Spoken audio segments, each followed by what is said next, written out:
Let's talk about President Woodrow Wilson's vision for world peace after World War I. To get to Wilson's ideas, we first need to remind ourselves of those four main causes of World War I. There's militarism, the alliances, imperialism, and nationalism. Militarism is that belief that a strong military makes a nation great. It's glorification of military power. It leads to arms races between nations, like the one we saw between Britain and Germany before World War I. The alliances, offering to give aid and support and maybe military assistance to each other. We have the Central Powers and the Allied powers, all of which turned what could have been a small conflict into a world war. Imperialism, that race for colonies around the globe. Germany is late to the imperialism game. Britain and France have a big head start on them, and the only real way for them to gain colonies is for Germany to take them. And the final main cause of World War I was nationalism, that extreme pride in your nation or your ethnic group. It's a desire to prove your country is strong, to make your country stronger, or maybe you want independence, like Serbia wanted independence from Austria-Hungary's influence. Wilson takes his 14 points, that's what he calls his plan for world peace, takes it before Congress in 1918 while the war is still going on. And he calls his plan the 14 points, and here are some of his main parts. His first big goal is to eliminate those causes of the war.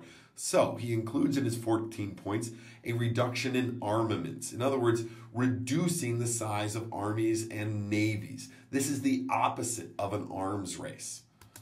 Another big cause was those alliances. So Wilson includes in his 14 points a clause that says no secret agreements between world powers. No secret system of alliances like we had that led to World War I. Another thing he includes is freedom of the seas. This means that merchant ships, commercial ships, non-military ships, cannot be attacked in international waters during peace or wartime. So that unrestricted submarine warfare that the Germans were practicing would not be allowed. The sinking of the Lusitania would not be allowed. These are some of the things that got the United States into the war. And it also includes a decrease in trade barriers like tariffs and embargoes. This would reduce trade conflicts and prevent war. His second big goal is what's called self-determination for ethnic groups. In other words, give people control over their political future. Let them develop nations of their own. This addresses that idea of nationalism that was a cause of the war. So there's going to be an adjustment of European empires around the world with consideration for native interests.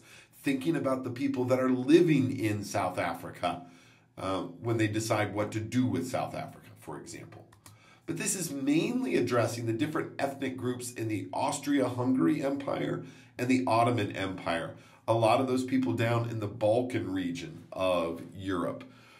Wilson wants to create new nations for these people so that they have a feeling of power and security and a place of their own, and that will hopefully reduce conflict.